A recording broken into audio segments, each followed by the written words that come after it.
আর তাদের জন্য আল্লাহ জান্নাত বানাইছেন। ওয়া আদামু উসকুন আনতা ওয়া যাওজুকাল জান্নাতা ফাকুলা মিনহা হাইসু শি'তুমা ওয়ালা তাকরাবা হাযিহিস শাজারাতা ফাতাকুনা মিনাজ জালিমিন।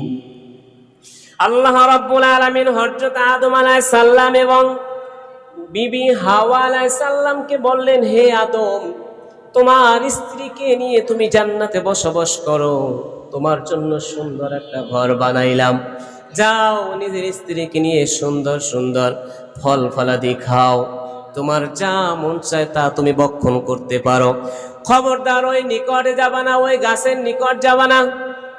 আল্লাহ রাব্বুল আলামিন বললেন, হুকুম দিলেন, আদম তুমি ওই গাছের নিকট যাবা না, ওই গাছের নিকট গেলে তুমি ওই গাছের ফল খাইবা, আর ফল যদি তোমার ভক্ষণ হয় আদম তুমি জালিমের অন্তর্ভুক্ত হয়ে যাবা, হালাক হয়ে যাবা, বেহেশতের মধ্য থেকে তুমি বাইর করে দেওয়া হবে, খবরদার নিশ্চিত করে দিলাম ওইখানে যাবা না।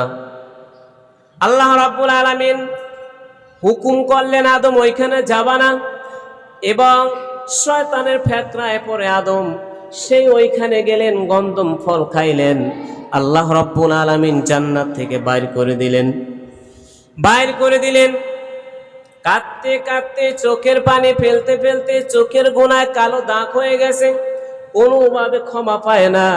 আল্লাহর হুকুম অমান্য করেছেন একজন নবী, সেই জন্য আল্লাহ রাব্বুল আলামিন ক্ষমা করে না। হঠাৎ করে বললেন রব্বুল আলামিন, লা ইলাহা ইল্লাল্লাহু মুহাম্মাদুর রাসূলুল্লাহ, তোমার ওই বন্ধুর খাতিরে আমাকে আপনি মাফ করে দেন। জোরে বলুন সুবহানাল্লাহ, আরো জোরে বলুন সুবহানাল্লাহ। আল্লাহ রাব্বুল আলামিন হুকুম জিজ্ঞেস করলেন, হে আদম, তুমি লা ইলাহা ইল্লাল্লাহু মুহাম্মাদুর রাসূলুল্লাহ ওসিলায় ক্ষমা চাইলা, কারণ কি? আদম আলাইহিস সালাম বললেন, রব্বুল আলামিন যখন আমাকে সৃষ্টি করলেন, সৃষ্টি করার পরে সর্বপ্রথম যখন আমি আল্লাহ আপনাকে সেজদা করেছিলাম, সেজদা থেকে যখন মাথা উঠাইলাম, আরশের পায়ার উপরে লেখা দেখলাম লা ইলাহা ইল্লাল্লাহু মুহাম্মাদুর রাসূলুল্লাহ সাল্লাল্লাহু আলাইহি ওয়াসাল্লাম। আমি মনে মনে ভাবলাম, লা ইলাহা ইল্লাল্লাহ আল্লাহ নামের সাথে একমাত্র আপনার বন্ধু ছাড়া আর কেউ হতে পারে না, আপনার হাবিব ছাড়া আর কেউ হতে পারে না, আপনার প্রিয় মানুষ ছাড়া আর কেউ হতে পারে না। হয়তো আপনার প্রিয় মানুষের উসিলায় আপনি আমাকে ক্ষমা করবেন, এই জন্য আমি আল্লাহ আপনার জন্য আপনাকে আরজি জানাইলাম, আপনার ওই নামের সাথে প্রিয় মানুষের উসিলায় আমাকে মাফ করে দেন। জোরে বলুন সুবহানাল্লাহ।